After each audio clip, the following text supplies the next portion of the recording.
Bulgaria, Bulgaria, Bulgaria. Where have I heard that before? Oh yeah, Victor Crumb from the Harry Potter books. Yeah, you're welcome. Yeah, now you want to watch this episode, right? It's time to learn geography now! Hey everybody, I'm your host Barbie. I'd like to take this moment to coin a term, tripster. A tripster is a travel hipster, someone who is so over the mainstream tourist destinations and they only prefer to go to the bleakest, most obscure regions of the planet. That being said, tripsters watching this video, take notes. Also, let's dissect the flag.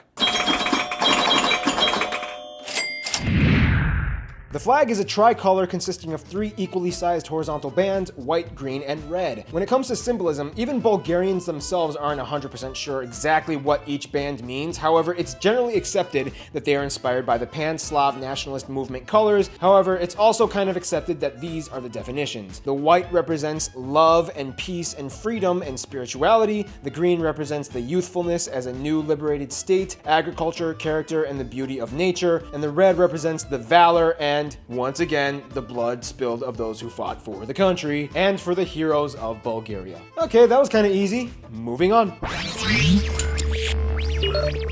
Very few people actually know where Bulgaria is on a map, but when you look at it, you'll kind of realize that its position is kind of important to the entire continent of Europe. First of all, Bulgaria is located on the eastern part of the Balkan Peninsula, bordered by 5 other countries and the Black Sea to the east. Since Bulgaria is Europe's closest point to Turkey, it's kind of seen as like the crossroads between Europe and Asia. The capital is Sofia, located in the west, and the country is divided into 28 provinces, and the capital Sofia acts as its own province as well. Sofia has a wonderfully unique ambiance as a city that still retains its residue shavings from the former Soviet identity, but with a modern westernized democratic appeal that exudes through the billboards and media. About 80% of the border with Romania rests on the mighty Danube River, and the borders with Serbia, Macedonia, or the former Yugoslav Republic of Macedonia, and Greece rest on the mountains and hills like the Balkan Range, the Pirin Range, and the Bagpipes Range. Bulgaria is very lucky because in addition to having a nice geological mountainous shell to encapsulate the eastern side, they have a wonderful Black Sea to the east, which has played a heavily influential role in the development of the Bulgarian nation.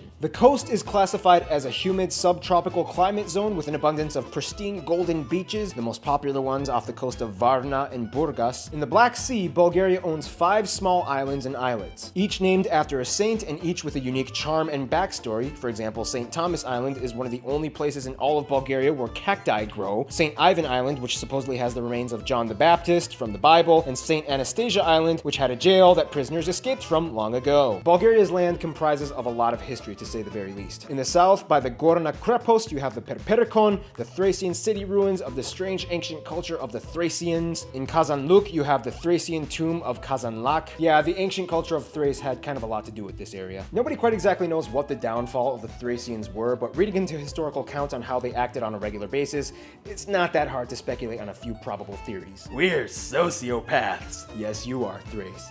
Yes, you are. Now, of course, the monuments tell a funny story, but the natural land formations get even crazier.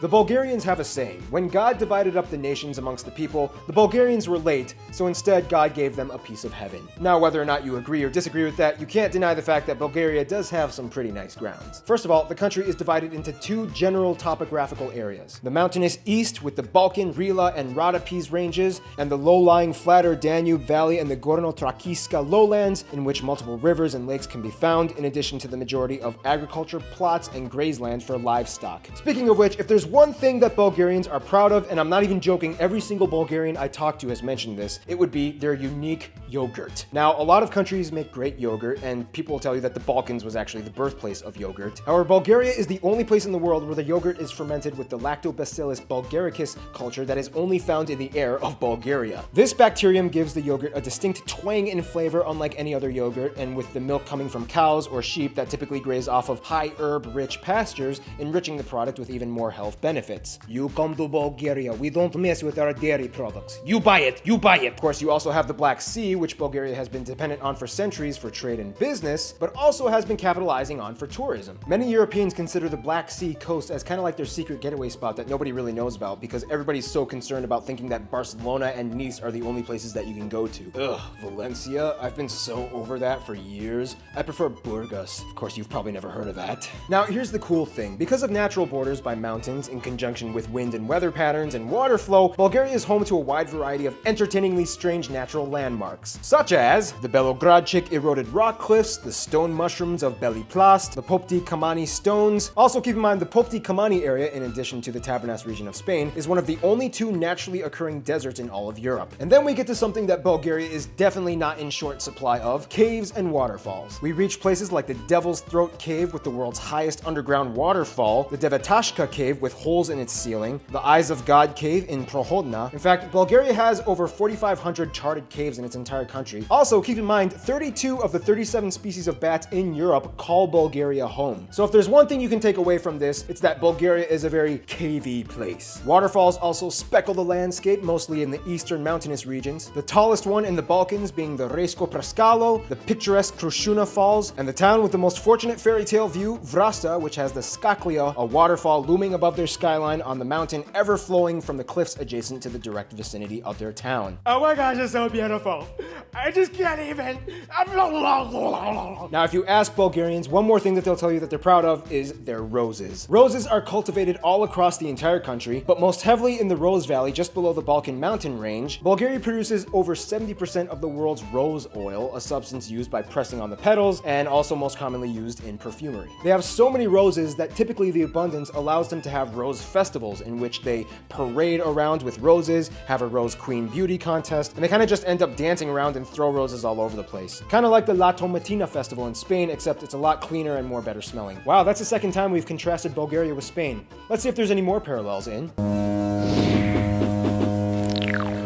Now, Bulgarians may be Slavic, well, kind of, we'll explain more about that in a bit, but they definitely have their own Bulgarian way of doing things. Bulgaria has a population of about 7.5 million people, most of whom identify as ethnically Bulgarian, at about 85%, 9% of the population being Turks, about 5% are Roma, commonly referred to as Gypsies, making Bulgaria the country with the third highest Gypsy population, and the remainder of the country coming from other nationalities. Now, here's the sad thing. Since the fall of the Soviet Union, Bulgaria has one of the highest population declines in the world. They used to have around 9 million people back in 1990, but since then the emigration and death rate has surged past the population growth rate, and since then Bulgaria has seen a rather alarming population decline in the past few decades. This all had to do partially with company privatization and the social structure investments going completely out of whack after independence from the former Soviet Union. Statistics project that about 60,000 people leave Bulgaria every year, and in 2012, 24 towns were completely wiped off the map as they were completely abandoned, and about 170 towns are on the verge of extinction. The good news though is that this makes Bulgaria one of the perfect places for cheap shopping, real estate, business, and cheap vacation getaways. In fact, since recently joining the EU and NATO, which has by the way caused a lot of controversy, Bulgaria has seen a completely unprecedented level of tourism and business booming. Yeah, economic nerds, Bulgaria is the kind of place where you might want to consider pulling a Warren Buffett.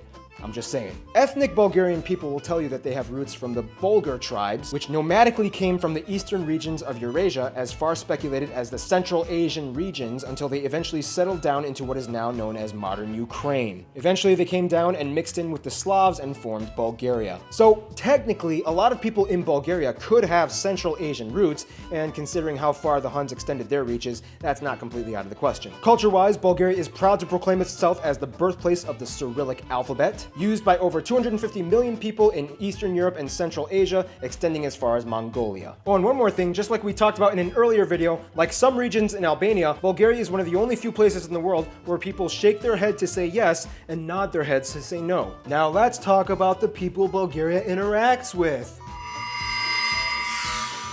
Now, Bulgaria has one of the most anomalous core of companions that you would never really expect them to engage with comfortably. First off, the strange thing is, in 2004, in addition to other former Soviet states, Bulgaria took a bold step and joined NATO, and 3 years later joined the EU. This was kind of a big deal considering the Soviet-linked past and the ties that Bulgaria was rooted in. This move also opened up Bulgaria's diplomacy to unparalleled standards that they never really had before. All this kind of puts Bulgaria in a very unique intercessory class status when it comes to East versus West. Typically, Bulgaria will kind of act as like a mediator for the EU and NATO when it comes to cross-operational engagements. When it comes to the former Yugoslav Republic of Macedonia, commonly referred to as just Macedonia, Bulgaria has a strange relationship. By all means, these two countries speak the same language and have pretty similar backgrounds as Slavic nations. The problem is where things went down about 80 years ago. Basically, this is what Bulgaria says. Look, Macedonia, we want to love you guys. You're basically just Bulgarians, but you've been brainwashed by Georgy Pilevsky into thinking you have some kind of indigenous Hellenistic roots. roots. You don't. You're Bulgarians. Just accept it. To which the Macedonians say, shut up, Bulgaria. You don't know us. Okay, we are descended from Alexander the Great. You belong to Macedonia. I don't want to say it's kind of like the North-South Korea thing because it's nowhere near that level of animosity,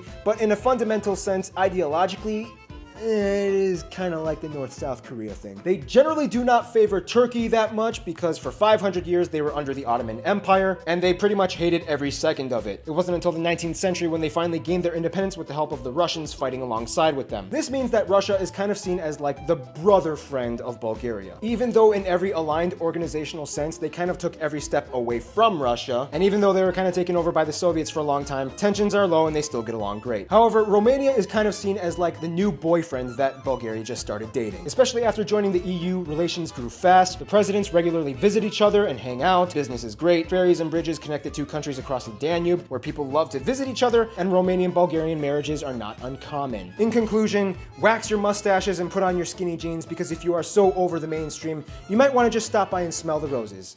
Stay tuned, Burkina Faso is coming up next.